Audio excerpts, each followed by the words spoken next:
Hello students, welcome to my YouTube channel. आज के इस हम लेक्चर में शुरू करने वाले हैं नवा चैप्टर, नवा विभाग के अंदर नवा चैप्टर विभाग ई के अंदर घसाराना हिसाबों, जो पार्ट 2 के अंदर प्रकरण नंबर 2 है। घसाराना हिसाबों के हम दाखला नंबर 1 से लेकर 6 सब सॉल्व करेंगे। आज के इस लेक्चर में करने वाले हैं दाखला नंबर 1 और उसके बाद दाखला नंबर 2। चलिए फटाफट दाखला नंबर 1 शुरू करते हैं। दाखला नंबर 1 देख सकते हो। ભાર્ગવ લિમિટેડના ચોપડામાં 1/4/23ના રોજ યંત્ર ખાતાની બાકી 36,000 છે।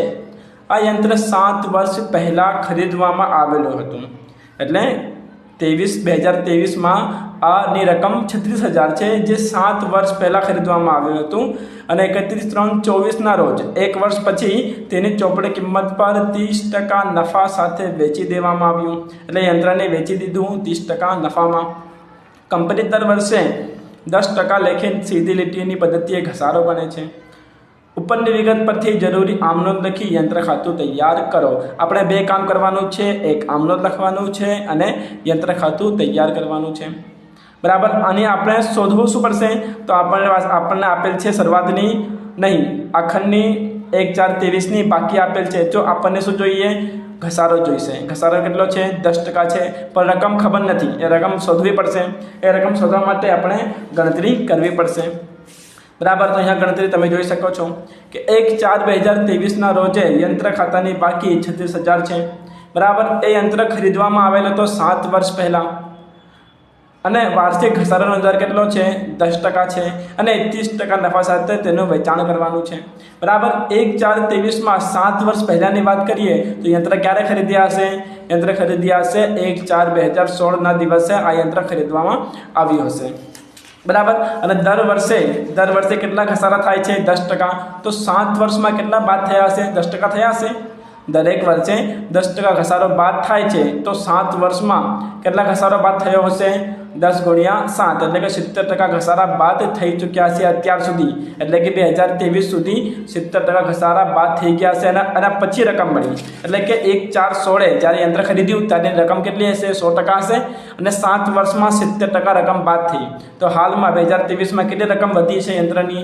તો હાલમાં યંત્રની 30% રકમ વધી છે, ખબર પડે છે ને? તો 30% રકમ છે, હાલમાં કેટલી રકમ છે? 30%। તો 30%ના અમાઉન્ટ કેટલા છે? 36,000 છે। 30%ના કેટલા રૂપિયા છે અત્યારે? 36,000 છે। તો 100%ના કેટલા હોઈ શકે?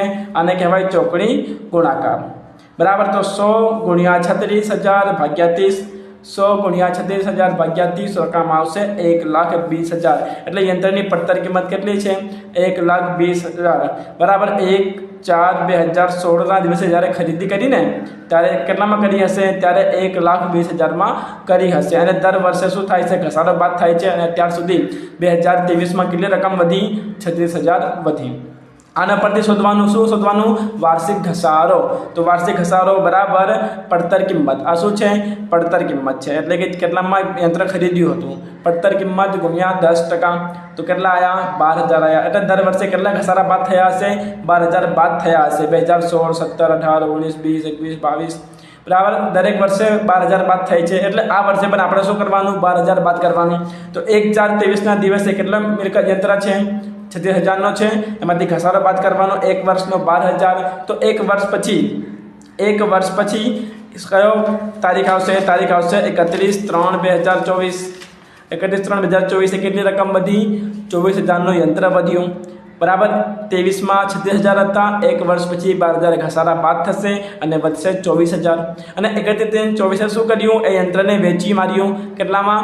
30% નફો ચડાવીને। તો 24,000ના 30% કરીએ તો આવશે 7,200, બરાબર। 7,200 ઉમેરી દેવાનું, પ્લસ કરી દેવાનું, તો રકમ આવશે 31,200, જે આપણી વેચાણ કિંમત છે। એટલે કે આ જે યંત્ર છે, આ યંત્રને શું કર્યું? 31,200માં વેચી દીધું, બરાબર। એની પડતર કિંમત કેટલી હતી? એની પડતર કિંમત હતી હાલમાં 24,000, પહેલાં અલગ હતી શરૂઆતમાં, પણ હાલમાં 2024માં કેટલી છે? 24,000 છે અને 24,000માં કેટલા નફા ઉમેર્યા? 7,200, તો શું આવ્યું? વેચાણ કિંમત 31,200। આ થઈ ગણતરી, ઓકે। આ થઈ તમારી ગણતરી, ખબર પડી? આગળ વધીએ। હવે શું કરવાનું છે? આમનોંધ અને યંત્ર ખાતું। તો આમનોંધનો ખાતું બનાવી લેવાનું, તારીખ વિગત નફા રકમ તારીખ વિગત ખાપા ઉધાર રકમ જમા રકમ બરાબર. ક્યારનું લખવાનું છે તો 31/3/24 શું લખવાનું? ઘસારો. ઘસારાની આમનોંધ થાય. યાદ રાખજો ઘસારાની આમનોંધ શું છે? ઘસારા ખાતે ઉધાર તો યંત્ર ખાતે જે મિલકત પર ઘસારો ગણો એ મિલકત જમા થાય અને ઉધાર બાજુ શું રહેશે? ઘસારા રહેશે. ઘસારા ખાતે ઉધાર તો યંત્ર ખાતે 12,000. ઓકે. જ્યારે પણ ઘસારા ગણાય ને તો એ રકમ ક્યાં જાય? એ રકમ જાય નફા નુકસાન ખાતામાં. તો એની પણ આમનોંધ થાય 31/3/24 નફા નુકસાન ખાતે ઉધાર તે ઘસારા ખાતે. બરાબર. ઘસારાને નફા નુકસાન ખાતે લઈ ગયા તેના. જ્યારે પણ ઘસારાની આમનોંધ લખો તો આ બે આમનોંધ લખાય. યાદ રાખજો ઘસારાની આમનોંધ લખાય એના પછી નફા નુકસાન ખાતામાં લઈ જવાની આમનોંધ લખાય. એના પછી આમનોંધ લખવાનું યંત્રના વેચાણ. યંત્ર વેચ્યું ને આપણે, યંત્ર વેચ્યું તો પૈસા મળે. પૈસા આવે રોકડ અથવા બેંકમાં પૈસા મળે આપણને, એટલે રોકડ ખાતે ઉધાર અથવા તો બેંક ખાતે ઉધાર. અને યંત્ર જાય છે, યંત્ર વેચ્યું ને તો યંત્ર જશે, તો યંત્ર જાય તો જમા. રોકડ બેંક ખાતે ઉધાર તો યંત્ર ખાતે કેટલામાં વેચ્યું? તો મિલકત વેચી છે 31,200માં. કેટલામાં વેચી? 31,200માં. તો રોકડ બેંકમાં લખાય 31,200. અને યંત્ર કેટલાની હતી? યંત્ર બધી હતી 24,000ની. જે તફાવતી જે રકમ છે શું છે? 7200. એ આપણો શું છે? નફો છે. તો લખવાનું તે નફા નુકસાન ખાતે. બરાબર. નફા નુકસાન ખાતે જમા. કેમ જમા? કેમ કે નફો છે. જો ખોટ હોય તો ઉધાર બાજુ લખાય. અહીંયા નફો છે તો જમા બાજુ લખાશે. રોકડ બેંક ખાતે ઉધાર 31,200. યંત્ર ખાતે 24,000. નફા નુકસાન ખાતે 7200. 30% નફા સાથે યંત્ર વેચ્યો તેના. આ થઈ 2023-24ની આમ નોંધ. ઓકે. આગળ વધવાનું યંત્ર ખાતું ઉપર. યંત્ર ખાતું બનાવવાનું ખૂબ જ સરળ કામ છે. તારીખ વિગત નફા રકમ આ છે ઉધાર બાજુ. તારીખ વિગત નફા રકમ આ છે જમા બાજુ. બરાબર. સૌપ્રથમ શું લખવાની? શરૂઆતની બાકી ઉધાર બાજુ. યંત્ર ખાતાની ઉધાર બાજુ શું લખવાનું? શરૂઆતની બાકી. કે 1/4/23માં શું આપ્યું હતું? શરૂઆતની બાકી આપી હતી. કેટલી હતી? 36,000. તો લખવાનું બાકી આગળ લાવ્યા. બરાબર. અને એક વર્ષ પૂરું થાય છે 31/3/24 અને આપણે શું ગણીએ છીએ? ઘસારો ગણીએ છીએ. તો લખાશે ઘસારા ખાતે 12,000. ઓકે. શરૂઆતમાં 36,000, એક વર્ષ પછી ઘસારા ખાતે 12,000. અને એ જ દિવસે 31/3/24ના દિવસે શું કર્યું? મિલકત વેચી. મિલકત વેચી. યંત્ર શું છે? જમા છે. યંત્ર શું છે? જમા છે. તો યંત્ર ખાતેને જમા બાજુ લખવાનું. શું લખવાનું? રોકડ બેંક ખાતે 31,200. એટલે 31,200નો શું આવ્યો? આપણે પાસે પૈસા આવ્યા. શાના? યંત્ર વેચ્યા તેના. બરાબર. સરવાળો કરવાનું. 12,000 31,200 તો આવશે 43,200. અહીંયા પર લખવાનું 43,200 અને બાદબાકી કરશો તો આવશે 7200. જે શું છે? નફો છે. જે આપણે નફો હતો ને 7200 ને, 7200નો નફો છે ને. બરાબર. 7200 નફો. બંને બાજુ સરવાળો થાય છે સરભર. જ્યારે પણ યંત્ર વેચીએ, બરાબર, યંત્ર પૂરું થાય ત્યારે બંને બાજુનો સરવાળો સરખો થવો જોઈએ, સરભર થવો જોઈએ. અહીંયા સરભર થાય છે. પહેલાં શરૂઆતની બાકી, પછી ઘસારો, પછી વેચાણ કિંમત અને પછી નફો. યાદ રાખજો નફો ક્યાં લખાશે? નફો લખાશે યંત્ર ખાતાની ઉધાર બાજુ. જો નુકસાન હોય તો યંત્ર ખાતાની જમા બાજુ લખાય. અહીંયા નફો છે તો ઉધાર બાજુ લખાશે. ઓકે. આની સાથે દાખલા નંબર 1 પૂર્ણ થાય છે. જો તમને સમજમાં આવ્યું હોય તો વિડીયોને લાઇક કરી નાખજો, પોતાના ફ્રેન્ડ્સને શેર કરજો, કમેન્ટ પણ કરજો. આગળ વધીએ દાખલા નંબર 2 ઉપર. દીપ ઇન્ડસ્ટ્રીઝે 1/4/2021ના રોજ એક યંત્ર 60,000માં ખરીદ્યું. કેટલામાં ખરીદ્યું? 60,000માં. જેને કારખાના સુધી લાવવાનો ખર્ચ થયો 2,800 રૂપિયા. જો યંત્ર એનું અંદાજિત આયુષ્ય 8 વર્ષ અને અંદાજિત ભંગાર કિંમત 12,800 હોય તો સરખા હપ્તાની પદ્ધતિએ પ્રથમ 3 વર્ષ માટે યંત્ર ખાતું તૈયાર કરો. કઈ પદ્ધતિએ? સરખા હપ્તાની પદ્ધતિ. અહીંયા પણ શું હતો? પહેલા દાખલામાં એમાં તો સીધી લીટીની પદ્ધતિ. તો આ બંને સેમ જ કહેવાય.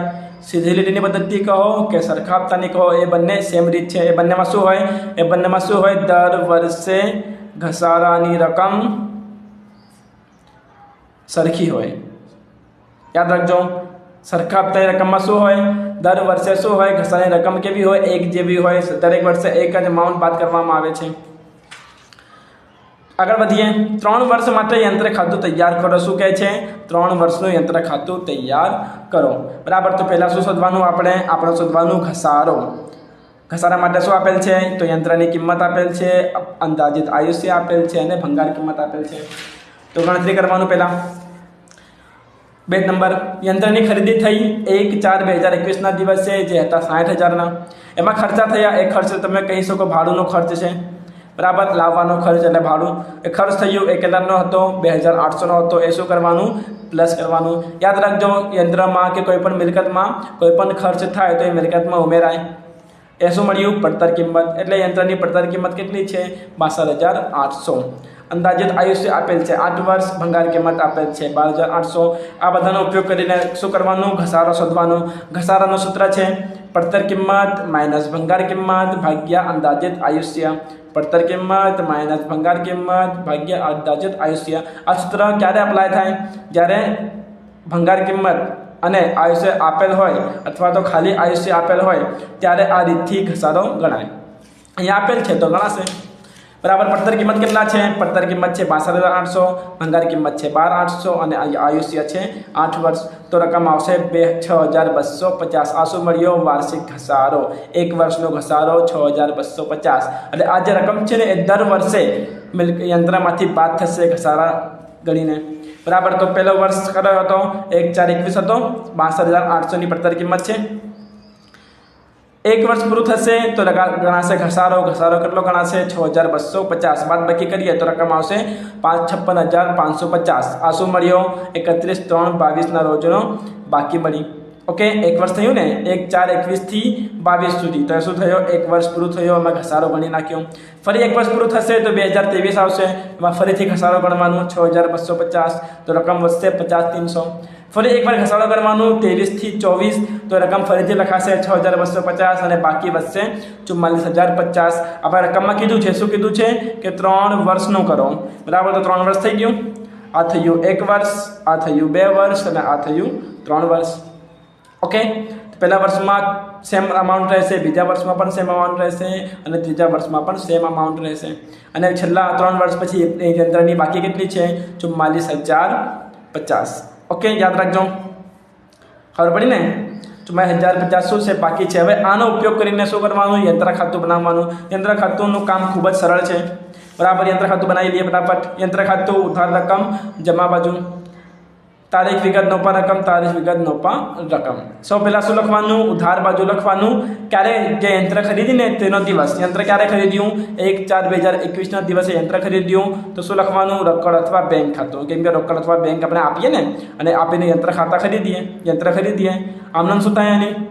કે યંત્ર ખાતે ઉધાર તે રોકડ બેંક ખાતે. તો યંત્ર ખાતાની ઉધાર બાજુ રોકડ બેંક ખાતે. કેટલામાં ખરીદી? 60,000માં. અને એ જ દિવસે લાવવાનો ખર્ચ થયો કેટલા? 2800 રૂપિયા. બરાબર. અને હવે શું થશે? વર્ષ પૂરું થશે. વર્ષ પૂરું થશે તો કઈ તારીખ આવશે? છેલ્લી તારીખ, આખરની તારીખ 31/3/2022. બરાબર. એ દિવસે શું થશે? એ દિવસે થશે ઘસારો. ઘસારો કેટલો ગણાયો? 6,250. ખૂબ જ સરળ કામ છે. હવે શું કરવાનું? સરવાળો. 60,000 વત્તા 2,800 તો સરવાળો થશે 62,800. 62,800 માઇનસ કરવાનું. રકમ આવશે 56,550. અહીંયા લખવાનું 31/3/22. બાકી આગળ લઈ ગયા. ઓકે. હવે આ જ રકમ શું થશે? 1/4. 31/3 પછી કઈ તારીખ આવે? 1/4 આવે. 31/3/22 પછી આવશે 1/4/22. આ છે બાકી આગળ લઈ ગયા. આ બનશે બાકી આગળ લાવ્યા. એ જ રકમ આગળ લાવવાનું 56,550. અને પછી હવે 1 વર્ષ પૂરું થશે અને વર્ષ આવશે 31/3/23. ફરી ગણાશે ઘસારો 62,50.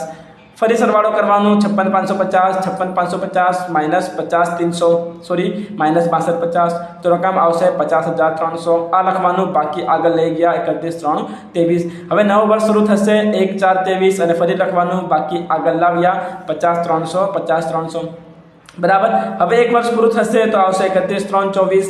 ઘસારા ખાતે ફરી લખી દેવાનું 62,50. સરવાળો કરવાનું 50,300. 50,300 માઇનસ 62,50. તો રકમ આવશે 44,050. બાકી આગળ લઈ ગયા 31/3/24. પહેલા વર્ષનું યંત્ર ખાતું, બીજા વર્ષનું યંત્ર ખાતું અને ત્રીજા વર્ષનું યંત્ર ખાતું. 3 વર્ષના આમાં એક યંત્ર ખાતામાં બની ગયું. બરાબર. આની સાથે દાખલા નંબર 2 પૂર્ણ થાય છે. તમને કોઈ પણ ડાઉટ હોય, પ્રશ્ન હોય તો મને કમેન્ટ્સમાં પૂછી શકો છો. અને સબસ્ક્રાઈબ કરી લેજો. વિડીયોને લાઇક કર્યા વગર જતા નહીં. Thanks for watching.